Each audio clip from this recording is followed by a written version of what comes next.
deuxième édition de Encre Halogène, émission particulièrement festive ce soir, puisque c'est la spéciale Noël. Pour cette émission particulièrement festive, nous allons parler d'un conte de Noël, conte d'Annie Kretz. Annie Kretz vit en Alsace, à Strasbourg. Avec l'étoile de Noël, elle signe chez Edilivre son premier ouvrage, un conte de Noël. La littérature d'Annie Kretz, sa particularité, ce sont le jeu avec la musique des mots. Les mots sont des grelots, les mots grelots. Le texte est une guirlande, un serpent hypnotiseur. Le texte de Annie Kretz nous mystifie, nous magifie, nous entrapine. Ah! Il y a déjà des enfants. C'est pas parce que c'est Noël que les enfants doivent glousser, s'il vous plaît. Madame, pas déjà... C'est Noël aujourd'hui, madame, s'il vous plaît. Annie Kretz nous emmène dans un magnificat littéraire. Alors, les intellectuels pour cette émission spéciale Noël font cercle. Madame, vous n'êtes pas dans le cercle. Ce soir, les intellectuels sont là. Et comme c'est Noël, nous allons vous les présenter d'une façon un petit peu particulière. Le premier invité ce soir, c'est...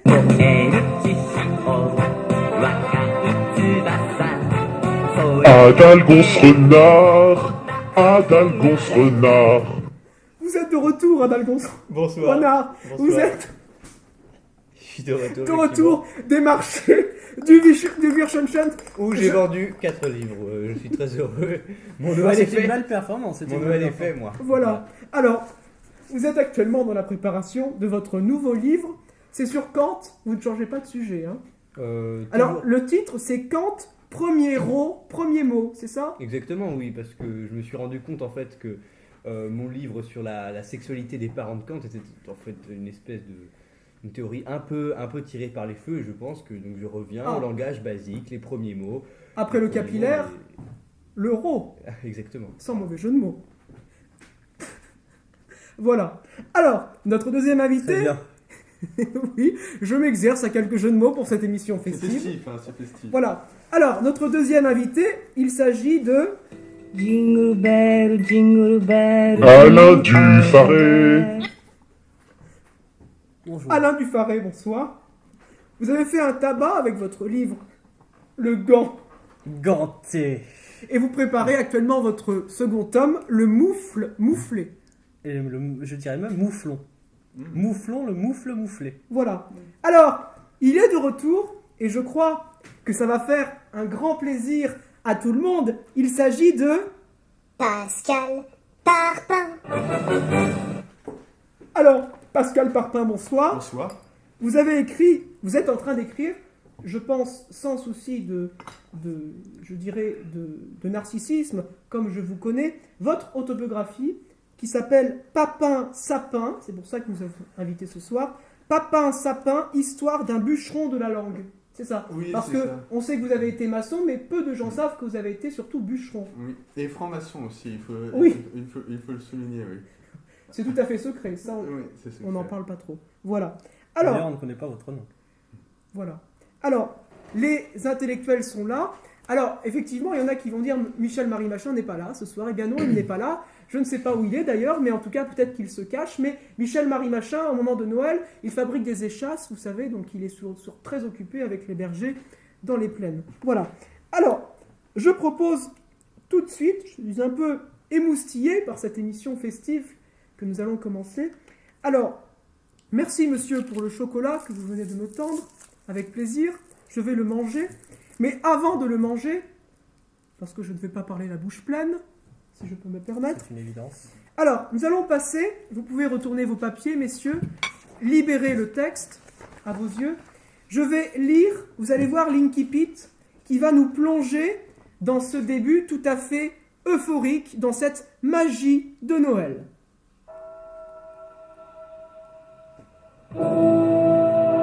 La veille de Noël, dans un petit village perdu près d'une forêt, Karine, une petite fille âgée de 7 ans, quittait l'école avec ses camarades. tous joyeux de courir le visage bafoué par les flocons de neige qui virevoltaient de toutes parts. Car c'était enfin le temps des vacances, loin des devoirs à répétition. Leur maîtresse avait bien pressenti leur impatience et leur avait donné congé avant l'habituel signal qui annonçait la récréation. En effet, les cloches sonnaient à peine 15 heures, alors que tous les écoliers couraient vers leur foyer sans se préoccuper du ciel obscur qui recouvrait leur petit bourg. Il faisait nuit en plein après-midi, et la terre tout entière ressemblait à ces ténèbres. Aucun des enfants, hormis Karine, n'avait remarqué combien la voûte céleste paraissait triste et sombre. Elle seule, d'ailleurs, n'éprouvait pas de joie. Ses pas traînaient dans le sol enneigé afin de retarder l'instant du retour là dans sa maison, car elle avait peur de n'y croiser que des visages accablés et des larmes.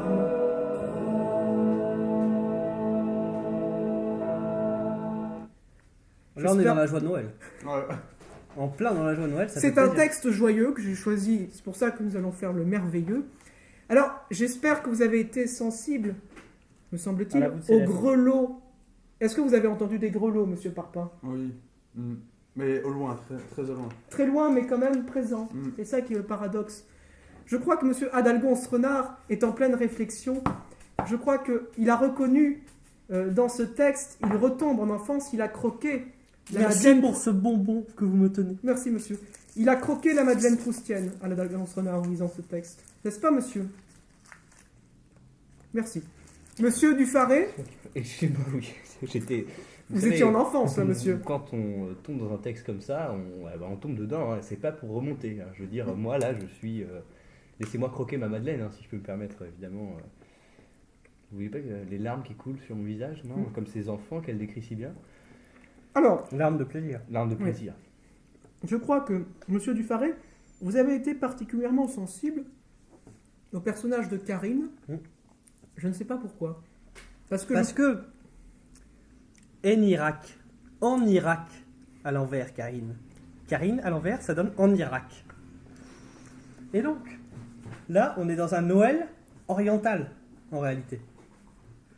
Karine, en Irak. c'est une anagramme, je précise. Une anagramme. Moi, Une anagramme. je sens venir les théories complotistes là, mais bon. Non, elle fait un Noël Je sens, oriental. faites attention. Elle fait un Noël oriental. Et c'est pour ça que elle n'est pas remplie comme les autres enfants quand elle voit cet hiver arriver. Parce que l'hiver, Pouvez-vous préciser remplir elle n'est pas remplie de quoi? de joie, De joie. oui. Elle est remplie, mais pas de joie. Attention au racisme là. Moi, je pense qu'on est vraiment là. Pourquoi Mais il n'y a pas de racisme, monsieur. Attention au racisme. C'est une anagramme. Attention au racisme. Mais non, non, non, Attention au non, racisme. non. Je suis désolé. En Irak, Noël n'est pas sous la neige. Mais dites autant qu'elle est martyrisée par ses petits camarades chrétiens. Là. Allez-y, allez-y. Non, Je non, trouve elle ça n'est pas scandaleux. martyrisée Je trouve ça par ses scandaleux. camarades chrétiens, non. Parce que oui, c'est oui, mais non, c'est non. Et là, c'est non. D'accord. Voilà. Bon, l'argument est acceptable. Merci. Alors, Merci, Ah non, monsieur. c'est moi m'expliquer. En Irak, il fait chaud à Noël. Donc, quand il fait froid, elle est triste. Et c'est tout. Voilà. En Irak, Karine, en Irak. C'est logique. Mais pouvez-vous préciser pourquoi il y a des flocons de neige alors? Mais justement, il y a des flocons parce que là, elle n'est pas en Irak. Karine. C'est une anagramme, c'est un jeu. C'est. Moi, j'aime le jeu, messieurs. Et quand c'est oui, c'est oui. Et quand c'est non, c'est non. Voilà. Mais là, c'est Non, oui. excusez-moi, monsieur. Vous n'avez pas compris, monsieur Parfum. Les grelots, c'est quelque chose qui s'entend, comme vous l'avez dit, au loin. En Irak, c'est une anagramme. C'est par le son, c'est par la subtilité sonore que. Comment elle s'appelle? Que Annie Kretz nous conduit dans cette magification. Bien. Alors, merci pour ce débat très intéressant, puis pour cette interprétation inédite, je dois dire. Il y a beaucoup d'ouvrages qui sont parus sur ce conte, mais cette interprétation n'avait jamais encore été envisagée, monsieur Dufaré. Je vous remercie. Vous êtes dans une période festive et créative. Merci pour Alors. ce chocolat que vous me tendez. Vous êtes rempli de joie d'ailleurs. Alors, sans plus tarder, nous allons passer au deuxième extrait. La rencontre entre Karine et le Père Noël. Messieurs, tous les trois, vous allez lire. Monsieur Dufaré, vous allez faire Karine. Monsieur Adalgonce Renard, vous allez faire le Père Noël, PN. Et monsieur, vous faites le narrateur qui fait 2 interventions. Deuxième extrait, chapitre 2, la rencontre avec le Père Noël. secret se trouve dans un simple sapin. Simple, dis-tu, mon enfant, le sapin du Père Noël est magique. Si quelqu'un d'autre en allume les bougies, il peut se produire des miracles et parfois même l'imprévisible. C'est pourquoi je préfère en garder l'exclusivité. On ne sait jamais si une main mal intentionnée s'en emparait, le sapin pourrait aussi se venger. Sa phrase à peine terminée, le pauvre Père Noël réalisa qu'il en avait trop dit à l'enfant au regard soudain, plus qu'espiègle, car elle s'écria. Donne-le-moi, je t'en prie. Tu n'as plus d'autre cadeau et moi j'y ai droit. Mais ce n'est pas un jouet, voyons. Et puis, je travaille depuis l'aurore. Cependant, le Père Noël cessa aussitôt de maugréer en voyant des larmes dans les yeux de la fillette et il décida de lui donner son bien le plus précieux. Prends-en bien soin, petite, car si tu l'utilises mal, il peut se révéler dangereux, comme je te l'ai dit. N'oublie jamais ce qui est beau au premier regard, distille souvent un venin inattendu. Ne te fie jamais à l'apparence, ni chez un sapin, ni chez un être humain. Magnifique. Là, on a vraiment un fabliau, je dirais, extrêmement précieux. N'est-ce pas, monsieur Parpin? Oui, en effet. La dernière phrase est hautement philosophique. Ah oui. Ne te fie jamais à la C'est un intertexte de Sénèque. Vous y avez vu l'intertexte de Sénèque. Vous l'avez vu aussi. Vous avez travaillé sur ce fameux texte. Oui, comme moi. l'intertexte. Nous avons Alors, tous les deux travaillé allez-y, sur un texte allez-y, fameux. monsieur. Oui, parce Monsieur. que un texte de Sénèque fait part des pièges gluants dans lesquels il ne faut pas tomber en métaphore avec une mauvaise morale. Et là, on est dedans. C'est ces pièges gluants qu'il faut éviter. Ce venin, ce qui est Venin, beau ça au prend premier sa regard, distille souvent un venin inattendu. Ça, c'est exactement ça. Oui. Et je crois que j'ai ce texte Vous avez le dans les latin en affaires. tête pas Voilà. loin, je vais aller Alors, chercher. quand même, ce qui m'a marqué avant que monsieur Dufaré retrouve dans sa mémoire la perche qu'il vient de se tendre, il me semble qu'ici, nous sommes loin des stéréotypes, mais pourtant nous y sommes. C'est ça qui est assez curieux dans ce texte. Oui, en effet, Annie Kretz Merci utilise pour ce chocolat. des stéréotypes, Voilà. des personnages stéréotypés, mais elle ajoute des discours philosophiques dans la bouche du Père Noël, des discours qu'on n'attendrait pas forcément. Ne te fie jamais à l'apparence, ni chez un sapin, ni chez un être humain. C'est hautement philosophique. Et on dirait peut-être même qu'il y a une relation paternelle entre Karine et le Père Noël. C'est Une d'ailleurs relation assez paternelle. obscur, puisque le don du Père Noël est exclusif et Tout à fait, peut-être très dangereux. tout à Je fait, sais monsieur. pas. Voilà. Voilà. Alors, maintenant, je crois qu'ils ont retrouvé leur interprétation. Les intellectuels font cercle, mais vous voyez, nous sommes en direct. Du coup, ils se préparent, leur pensée est en train de germer, tout comme la pensée a germé chez Kant, n'est-ce pas, monsieur Delgonce-Renard? Tout comme Progressivement et Pro- de façon instinctive, finalement. Oui, et c'est pour ça que je crois qu'Annie Kretz a beaucoup lu Mon grand maître, effectivement. Oui. Oui. Elle l'a beaucoup lu, oui, Oui. effectivement. Elle l'a beaucoup C'est lu. possible, c'est possible. Alors, je vous laisse lire le latin. Allez-y. Alors, c'est un texte de Sénèque. Ils ont trouvé une filiation. Nous faisons de la littérature comparée ce soir. C'est assez intéressant. Merci pour ce chocolat. Mon Donc, foie ne dit pas non, mais je le prends quand même. Donc, Munera ista fortunae putatis insidiae sunt. Répétez depuis le début, n'hésitez pas.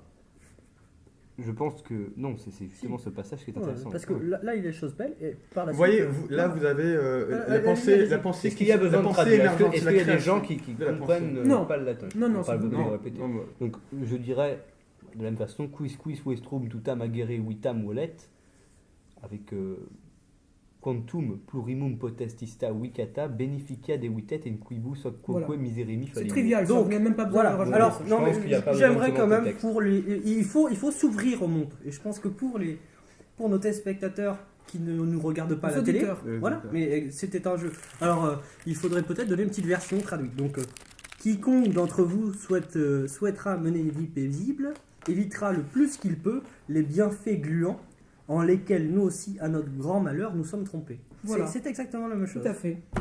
C'est incroyable.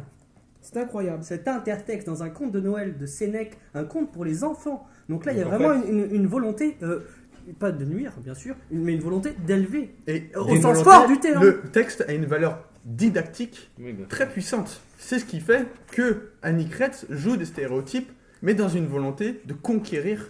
Et non pas son de lecteur. nuire. Il y a une Non pas de dénonciation nuire. du vulgaire. Alors très attention, Alain Dufaré va allumer la première bougie de Noël dans quelques instants. fort, tout en buvant son infâme breuvage. La bougie halogène, c'est comme ça que nous la qualifions.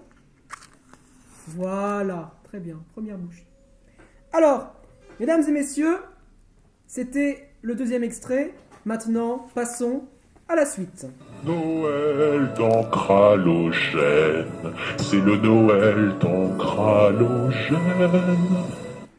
Alors avant de passer à la suite, intermède musical et pas des moindres, puisque cette semaine, de nombreux musiciens étaient en résidence autour de Brigitte Forever, de Valère Darivo, qui a écrit les paroles, Brigitte Forever qui a fait la combustion sonore, Alain Dufaré, Adalgonce Renard,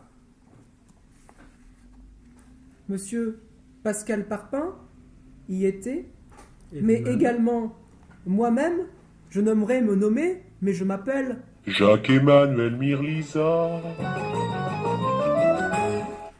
Merci la régie. Merci.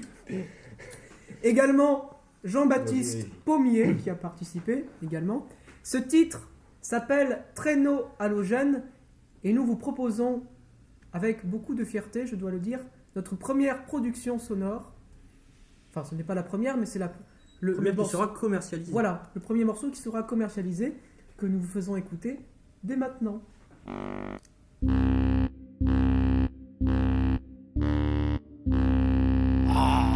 J'aime pas le bonheur, j'aime pas les cadeaux. Et par-dessus tout, je déteste le Père Noël. Le Père Noël, il y en a que pour lui. Et cette année, les enfants seront privés de cadeaux.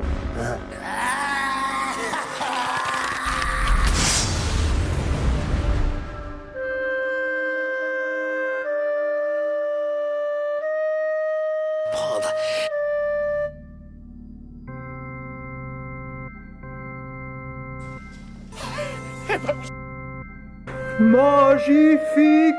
Magification, double magification, Noël électrique en guirlande et de mystique. Ramification, double ramification. Sapins en plastique, père fouettaripo, choristique. Traîneau halogène, lampadaire enneigé. Ampoule aux pieds des reines et sous les satinés. Traîneau halogène, boule de poêle éclairée, néon à l'ancienne, scintillant ganganté. Mystification, double mystification, Noël rhapsodique en lutin polyphonique. Dindification, double dindification, foie gras très scénique, chocolat critico-cosmique. Traîneau halogène, lampadaires enneigés, ampoule au pied des reines et souliers satinés. Traîneau halogène, boule de poêle éclairée, néon à l'ancienne, scintillant ganganté.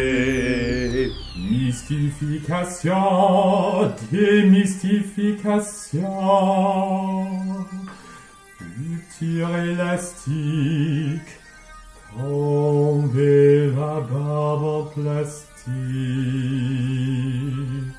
Mystification, Mystification. Effet métaleptique. Mon tableau psychomagique. Magification. Démagification. De ce Noël magique, je suis extradiégétique. Traîneau halogène, c'est dans la forêt. Les guirlandes de foraines Finissent par disjoncter. Traîneau halogène, en foule réfrigérée, les souliers en laine crament dans la cheminée. Et volantis, santis.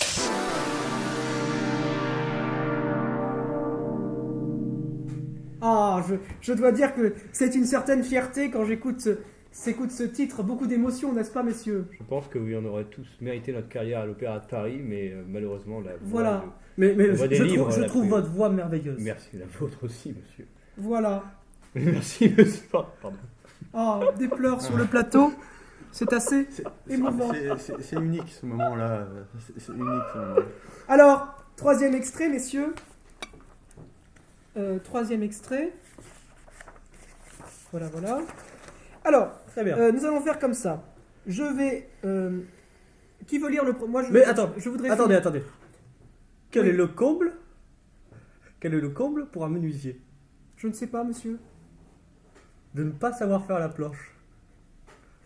Très bien. Alors, chapitre 3, Karine rentre à la maison. Là, il s'agit du sapin magique. Alors, ceux qui ont beaucoup lu, là, déjà. Monsieur Dufarret, vous avez pas mal lu. Vous allez vous contenter de la première phrase. Très bien. Je me sens puni, mais... Pascal Parpin la deuxième, Adalfonson la troisième, et moi je terminerai. Alors, nous écoutons un petit peu. Chapitre 3, Karine rentre à la maison. À la vue de ces anciens jouets, elle décida d'allumer chaque bougie accrochée au sapin afin de pouvoir appeler maman pour lui montrer cette merveille. Elle prit donc une allumette et en alluma 12. Comme c'était beau de regarder toute cette petite flamme éclairer cette pièce transformée par les présences du sapin. Maman sera si contente. Karine courut aussitôt vers la cuisine pour appeler « Maman, maman, viens, je t'en prie ». Sa maman était surprise de voir sa petite fille aussi heureuse. Mais après tout, c'était Noël et elle décida de suivre son enfant. Or, pendant ce laps de temps, les flammes des bougies s'étaient étendues aux branches du sapin et l'arbre était en train de brûler. Lorsque maman vit cela, elle se mit à hurler et à appeler au secours. Elle chercha de l'eau pour éteindre le feu qui menaçait de brûler toute la maison, mais l'eau que la maman de Karine aspergea le sapin, loin d'éteindre le feu, en raviva les flammes. Aussi, sa maman cria plus fort afin d'être entendue par un voisin peut-être. Oh, ce fut le papa de Karine qui revint, les mains chargées d'un pack de boissons de Noël. Et lorsqu'il vit les flammes, il cria encore plus fort que sa femme. À bout d'arguments, il saisit les bouteilles prêtes pour cette nuit de réveillon et en arrosa le pauvre sapin déjà calciné. L'effet fut immédiat. Les flammes s'éteignirent, mais une odeur âcre de fumée rôdait désormais dans toute la maisonnée. Réécriture de Là- l'Apocalypse extrêmement C'est voyante. Nietzsche, c'est Nietzsche. Mais il y a toujours de la magie quand même. Mais Dieu est mort. Dieu est mort. Dieu est mort. Dieu est mort, je suis tout à fait d'accord. Exactement. Et Karine Le Père Noël se est présente mort. peut-être comme le surhomme à venir. Le Père Noël est mort. La volonté de puissance, Mais c'est le principe phallique qui est mort. Père Noël était le principe phallique. Jean-Pierre. Voilà. Arthur. Oui, alors, par rapport au style de ce passage, il me semble ici que nous avons, il me semble, un sapin halogène qui est en train de flamber. C'est à cause de ces watts? Comment? C'est à cause de ces watts que vous dites ça? Tout à fait. C'est Très les bien. guirlandes brillantes, c'est ça l'halogène? Oui, c'est ça. Il y a du gaz un peu, du coup. Il y a aussi du gaz. Voilà, c'est ça. L'halogène est un gaz. L'halogène est un gaz. Merci, monsieur. Alors, non, je voudrais qu'on s'attarde surtout sur l'illustration. Bah, le public ne la voit pas, mais elle vient un petit peu, je dirais, mystifier ce texte, parce que Karine... Cessez de faire des grimaces, les enfants. Voilà. Il y a un sapin qui brûle. Il y a un sapin qui brûle, les enfants. Ça vous amuserait d'avoir un sapin qui brûle? Non.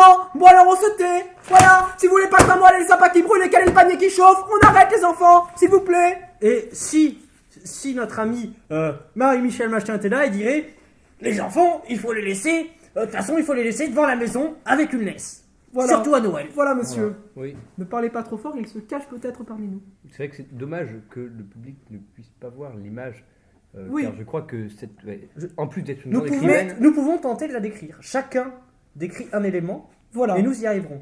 Alors, je commence avec le nounours calciné qui est à droite.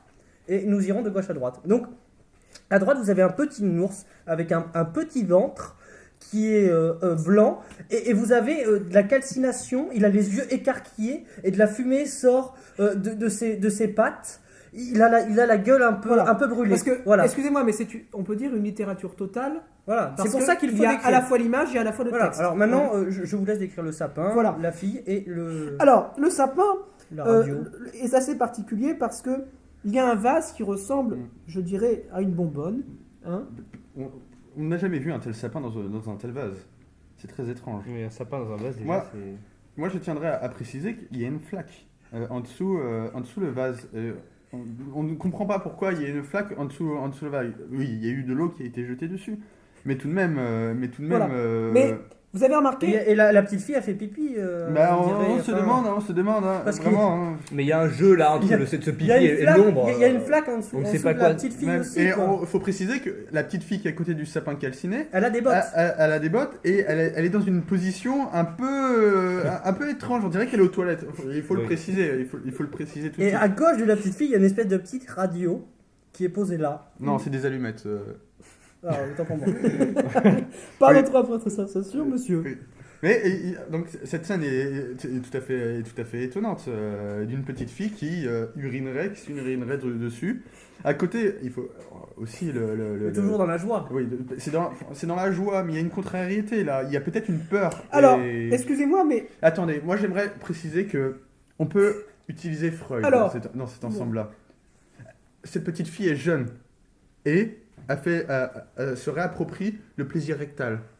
Le plaisir rectal, c'est de pouvoir utiliser son anus. C'est le premier plaisir. par les sphincters. Oui. Et c'est d'utiliser le sphincter. D'ailleurs, elle crie « Maman, maman, par les sphincters !» Et vous croyez donc que Parce que peut-être on que parle par le les sapin, c'est pas tellement les flammes qui lui donnent un tel visage, ce serait plutôt le sapin, Le sphincter. oui, Le sapin et Le sapin, le sapin a aussi Mais- son sphincter ouvert avec le flaque d'eau. La flaque d'eau. Ou alors, Et ou alors le Il sapin, dégouline. Et on imagine bien cette lumière diaphane dans cet ensemble. ou alors le sapin serait comme un gigantesque phallus enflammé. ouais, voilà. c'est- Mais Exactement. dites-le excusez-moi, là C'est- vous n'allez pas assez loin, monsieur Parpin. Vous dites c'est érotique, c'est un phallus. Mais c'est une bite. C'est une bite. Pardon, excusez-moi, je suis modérateur, mais là je le dis. C'est une bite entourée de sperme, je le dis. Voilà, sperme c'est enflammé. Noël, et alors madame, les enfants ont besoin d'éducation. Vous croyez que c'est ça? Les enfants, ils ont besoin de lire du Sade, de jouer avec ça, de danser avec Et je lui. ne dirais pas le contraire, parce que quand c'est oui, c'est oui. Et quand c'est non. Mais là, c'est oui. Voilà. Bon, Je vous propose d'ailleurs de lire. Non, mais c'est moi qui suis mon modérateur, livre, monsieur. Non, mais mon livre. oui, faites un tout à petit fait. peu, voilà. Viens jouer avec ça. Voilà. Passons tout de suite au prochain extrait. Noël, halogène. Noël, à Lucie, nos gènes. Voilà. Alors, quatrième extrait, Étoile Espoir. Alors là, c'est embêtant parce que nous sommes 4, il n'y a que 3 personnages. Bon, alors, comment fait-on? Lucie sera faite par Alain Dufaré. Adalgonce Renard, moi je fais le narrateur. Je suis plutôt Karine, j'ai Oui, déjà eu Karine. Karine. Pour la cohérence. Je peux faire Lucie? Comment? Oui. Et je ferai le narrateur. Vous voulez faire quelque chose, Adalgonce? Bah, l'étoile, j'aimerais bien être l'étoile Mhm. car je suis comme l'étoile de cette. Mais il n'y a Oui, personne, bien elle est muette, mais enfin vous pouvez la faire. Si, elle parle. Où ça? Ah oui. Oui, elle parle. Il faudra tourner la page, à un moment donné. Alors, mesdames et messieurs, dernier extrait. Chapitre 4, Étoile, Espoir.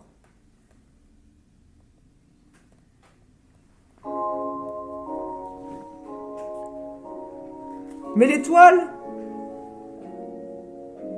qui était restée muette jusqu'à présent, s'adressa à Karine. Frappe à la porte de cette maison, mon enfant. Quelqu'un t'ouvrira et tu y découvriras un premier trésor. Depuis quand parles-tu, l'étoile? Je parle toujours, mais rares sont ceux qui peuvent entendre ma voix. C'est parce que quelqu'un qui t'aime très fort veille grandement sur toi et que tu peux comprendre ce que je te dis. Et puis n'oublie pas que nous n'allons pas tarder à fêter Noël. Karine, quoique méfiante, frappa à la porte de la maison inconnue. Au bout de quelques minutes, l'entrée s'ouvrit et l'enfant distingua dans l'embrasure une petite fille assise dans un fauteuil roulant. Karine réalisa que cette petite camarade d'infortune avait les jambes paralysées, mais la petite fille la dévisageait avec un grand sourire sur ses lèvres.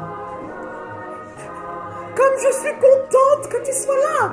Là, Andre, ne reste pas sur le perron! Karine ne savait plus quoi répondre, car elle s'attendait à un regard attristé. Il m'appelle Lucie et toi. Viens, je t'emmène dans la pièce principale. Ma maman est en train de préparer un gâteau pour ce soir.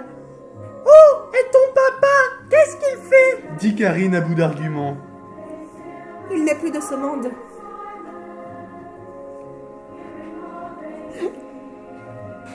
Il est mort dans un accident de voiture. Il m'emmenait à l'école ce jour-là. Depuis, tu vois, je suis paralysée. Le plus difficile, c'est que maman a dû s'arrêter de travailler pour prendre soin de moi. Elle dit qu'un jour, je remarcherai. Oh, je vois, répliqua Karine qui se croyait en terrain familier. Je pense que ta maman est souvent mélancolique et qu'elle t'en veut pour l'accident. Et aussi parce que... Parce qu'elle ne peut plus aller à l'extérieur comme avant, à cause de toi. Maman est sûrement triste, car je l'entends souvent pleurer en silence dans sa chambre, mais elle me cache car elle m'aime. Papa lui manque, mais je la crois. Un jour, je remarcherai. Karine resta sans voix. Que répondre à autant de paroles confiantes? Il valait mieux laisser Lucie dans ses rêves. Karine ne croyait plus au vrai miracle depuis longtemps, mais ne voulait pas chagriner sa nouvelle amie. Tu ne me crois pas? C'est-à-dire qu'il faut beaucoup d'argent de nos jours pour être hospitalisé, et ensuite, tout le monde ne remarche pas forcément. La dernière phrase est absolument... J'ai déjà eu les larmes aux Nous yeux, mais là avons un personnage rationaliste. Rationnel? Oui. Elle est dans la pure rationalité. Parce que c'est vrai que... Madame... il faut beaucoup d'argent pour être hospitalisé et tout le monde ne remarche pas forcément. C'est Vous vrai. voyez pas la trace de l'auteur peut-être? C'est une fausse tautologie, je pense. Je pense que l'auteur ici Merci s'incarne pour ce dans chocolat le que vous me personnage de tendez. Je Karine. vous en prie, monsieur, c'est Noël. C'est évident. Voilà. Alors, je remarque, mastiquer, excusez-moi, il y a quelque chose supportable. d'étrange. Est-ce que vous avez remarqué qu'il y a un Père Noël dans l'assistance? Est-ce que vous l'avez remarqué, ce Père Noël? Supportable. Mais qui est-il?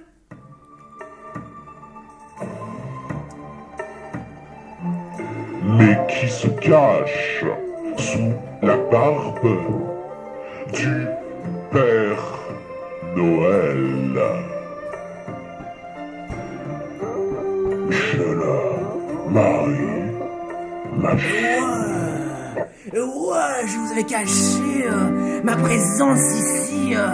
Et je suis là, en fait. Je me suis recalé. Je suis allé à la foire fouille. J'ai acheté un costume. Et je me suis calé dans un nouveau costume. Et je suis aujourd'hui un Père Noël. Et je suis venu pour, je dirais, éviter de se courser. Je vous ai apporté dans ma hotte. Et ouais. Dans ma hotte, très haute, ôtée, je vous ai apporté Ôtez la honte. Je vous ai apporté des présents. Alors, Merci, Père Noël. je vais remettre le premier à Monsieur Mirliza, parce que c'est notre maître Merci monsieur, j'en suis très touché. Alors, je vais l'ouvrir avec beaucoup d'émotion. Oh, ça me fait plaisir, monsieur. Ça me fait plaisir. C'est un livre. Oh, Un amour sans merci. De Alexandre Gambetta. Ça me fait beaucoup plaisir, monsieur. Ah, en pose dans une université française. Des transgressions zoophiles. Ah, ça me fait plaisir, ça, monsieur. Ah, ça me fait plaisir, monsieur. Ça me touche. Ça doit être un excellent auteur, en plus. Oui. Je pense. Je l'ai déjà Alors, parcouru, c'est un très bon... Je vais offrir le deuxième cadeau à monsieur Adolgance Renard, qui a le sourire aux lèvres. Et je pense que lui, qui a écrit beaucoup sur Kant, et notamment sur ses premiers jours, ça va lui faire plaisir. Ouvrez, monsieur. Vous dites à voix haute ce que c'est pour que les spectateurs en profitent, que ce soit pas un plaisir uniquement solitaire. Tu as été très maladroit pour ouvrir les cadeaux, attendez. Thomas de Quincey, les derniers jours d'Emmanuel Kant. Oh, ça vous fait plaisir, ça. Merci, merci, Oh. merci. J'ai Alors- envie de vous sauter au cou, merci. Voilà, vous le lirez, puis vous nous en ferez une petit rapport. Un petit rapport. Alors, monsieur Parpin, comme vous aimez les parpaings, Oui, il aime les parpaings. Regardez, monsieur, ce que je vous tends. Waouh. Ce sont des parpaings de Noël. Monsieur, des parpaings de Noël. Ils sont magnifiques. Ils sont magnifiques. ah, c'est pour votre sapin, monsieur, ça. Oui. C'est joli, hein. Alors, Oui, monsieur Dufaré, je vous donne votre présent. Il est présent. Est-ce qu'il est pressé?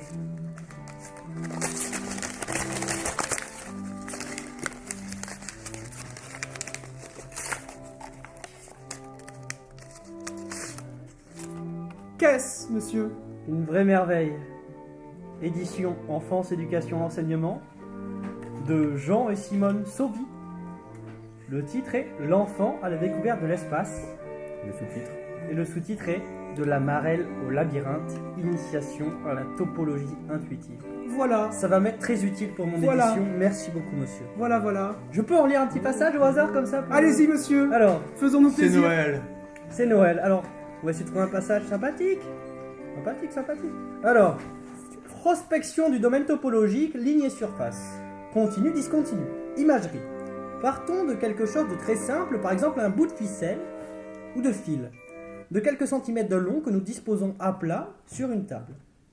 Avec de la couleur, nous faisons une marque ponctuelle, M, sur le fil. Pourtant, d'un point quelconque du fil, nous le parcourons avec l'extrémité d'un crayon en nous dirigeant vers M. Alors, je lis un extrait du mien. Je le branle, mon maître. Tu branles combien d'hommes à la fois? 2. Allez-y, monsieur, un petit extrait. Petit extrait au hasard. Oui. Bientôt après, il commença de nouveau à parler d'excursions, de voyages dans des pays éloignés. Et en conséquence, nous recommençâmes plusieurs fois notre promenade. Joyeux Noël, c'était Encre Halogène. Oh, c'est Encre Halogène. Encre Halogène.